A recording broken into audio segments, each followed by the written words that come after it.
Baste, binanatan ang Pangulong Bongbong Marcos pero biglang nag-backfire sa kanilang pamilya, nag-backfire sa ama.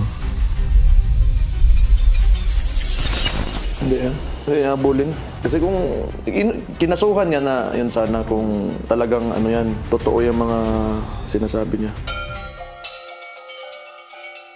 Bago natin ipagpatuloy kaibigan, siya nga pala ang Great Controversy na isa sa mga pinaka-kontrobersyal na libro dahil tumutukoy ito sa mga propesiya sa libro ng Daniel at Revelation na nagaganap na sa panahon natin ngayon bago ang pagdating ng ating Panginoong Diyos ay pinamimigay na namin ng libre sa pamamagitan ng PDF. At ito ay nasa limited lamang na panahon kaya i-click mo sa description sa baba upang ma-avail mo kaibigan ang napaka-importanteng libro ito na magbubukas sa iyo sa mas maliwanag mong hinaharap.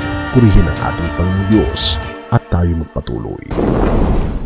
Alam mo yung pakiramdam na parang may pasabog pero hindi mo alam kung sino talaga ang tatamaan. Ganito ang nangyari nang bumanat si Davao City Mayor Sebastian Baste Duterte kay Pangulong Ferdinand Bongbong Marcos Jr. Bumira si Baste, matindi, diretso, walang preno. Pero teka, may twist sa dulo na hindi mo inakalang babaliktad mismo sa kampo nila. Ito ang pasabog ni Baste. Sa kanyang podcast na Basta Dabawenyo, tahasan niyang sinabi kung seryoso daw si PBBM sa mga sinasabing anomalya ng mga flood control projects. Bakit hanggang salita lang? Kung meron talagang ebidensya, bakit walang kaso? Kung totoo ang dumi sa likod ng malaking kontrata, bakit hindi isampa sa korte? Hindi yan. Hindi habulin. Kasi kung kinasuhan niya na yun sana kung talagang ano yan, totoo yung mga sinasabi niya. Kinasuhan niya na yan. Diretso na yan. Hindi mo ba may takutin mo, tapos i-negotiate mo? Simple lang ang punto ni Baste. Huwag puro salita, magpakita ng aksyon. Pero may malaking pero dito. Contractor issue. Sino ba sila? Sabi ni Pangulong Bongbong Marcos, iilang contractors lang daw ang kumakain ng bilyong-bilyong flood control funds. At least 15 contractors kumita ng halos 545 bilyong piso mula 2022 hanggang 2025. Pero ayon kay Baste, parang drama lang ito. Para bang ginagawang pampolitika ang usapan habang wala namang nakikitang konkretong kaso. Dito na siya nagbitaw ng mabigat na linya. Wala yan. Knowing him, sila-sila lang yan, mga oligarko. Boom! Diretso ang atake. Pero may mas malalim pa rito. Ang backfire na hindi inaasahan. They will be listing all the flood control projects in the website. Kasuhan mo na diretso. Website.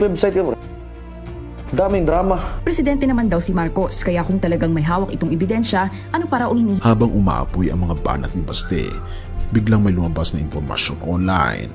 Mga netizens mismo ang nag-ungkat at ayon sa Politico.com, may isang kumpanya, Ulticon Builders Incorporated, nakakuha ng 11.1 bilyong piso na government projects noong panahon ni dating Pangulong Rodrigo Duterte. At sino raw ang nasa likod nito? Carlos Charlie Gonzales, kaasin o pinsan ng pamilyang Duterte. Ouch! Kung ang punto ni Baste ay dapat kasuhan ang mga sangkot na contractors, therefore, hindi ba dapat tignan din ang nakinabang noong panahon ng tatay niya? Ang tanong, totoo ba ito? Ito ang flood of questions. Kung halos 2 trilyong piso na ang nailaan sa flood control projects mula 2011 pero hanggang ngayon lumulubog pa rin ang bansa. Sino ba talaga ang tunay na may kasalanan? Sabi ni Ping Lacson, baka 1 trilyong piso ang nalunod sa bulsa ng iilang tao. Sabi ni Pangulong Bongbong Marcos, oligarko. Sabi ni Baste, drama lang ang sa Pangulong Bongbong Marcos. Pero ayon sa mga dokumento, may koneksyon din daw ang iilang kontraktor sa mismong mga Duterte. Therefore, ang tanong, kapag minanatan mo ang isa, handa ka rin bang makita ang sarili mong anino? At dito papasok ang pinakamasakit na katotohanan. Ang banat ni Baste kay Pangulong Bongbong Marcos ay parang bala, malakas, malutong, diretso sa target. Pero minsan, kapag pumutok ang bala, may posibilidad na tumama rin sa sariling kampo At dito, imbes na si Marcos lang ang napuruhan, nadamay pati ang pangalan ng pamilyang Duterte. Kaya ang tanong ngayon, kung ang laban ay transparency, sino ang unang tunay na harap sa korte? Lucas 12 verses 2-3. Walang natatago na hindi mabubunyag at walang lihim na hindi malalaman, kahit ang lahat ng sinabi ninyo sa dilim ay maririnig sa liwanag, at ang bumulong sa loob ng mga silid ay pagsisigawan mula sa mga bubungan. Kung ano man ang pilit ni tinatago, sooner or later lalabas at lalabas. Therefore, hindi lang ito issue ng politika. Ito ay paalala na ang katotohanan gaya ng baha hindi mapipigilan. Pero higit sa lahat, itungo natin ang lahat ng ating mga mata sa ating Panginoon Jesus dahil ang kanyang gobyerno ay hindi mawawasak. Kung siya ang ating itatalagang leader ng ating buhay, hindi tayo mapipiligro, bagkus magkakaroon ng mas maayos na pamayanan dahil sa ating Panginoong Diyos. Ngunit higit sa lahat, mag-i-establish ang ating Panginoon Jesus ng isang kingdom na hindi na mawawasak at walang anumang klaseng anomalya magpakailanman. Purihin ang ating Panginoong Diyos. At ang tanong ay, tinatanggap mo ba ang ating Panginoon Jesus sa iyong buhay ngayon? At willing ka bang magpasakop sa kanyang kalooban at sa kanyang kaharian? Purihin ang ating Panginoong Diyos at tayo manalangin. Ama naming Diyos na makapangyarihan sa lahat, kami po lubos na nagpapasalamat sa iyo sa inyo pong kabutihan sa amin. Salamat po dahil kayo po ang Diyos na nagbibigay sa amin ng aming mga pangangailangan. Iginagawad niyo po, Panginoong Diyos, ang inyo pong mapagmahal na kamay upang kami po ay magkaroon at makamtan ang buhay na mapayapa at dakila. Nawa po, Panginoong Diyos, ay gabayan niyo po kami.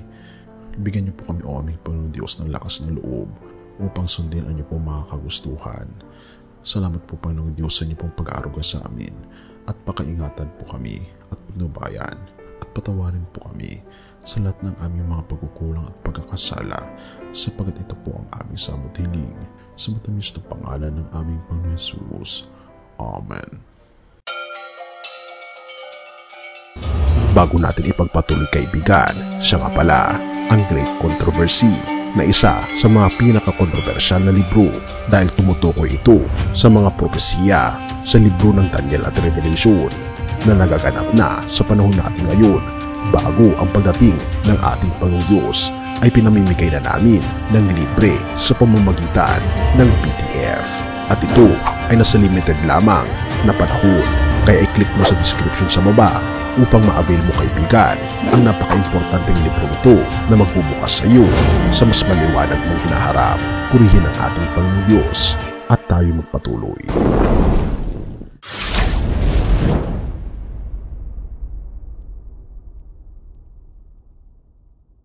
Siyang aking patuloy.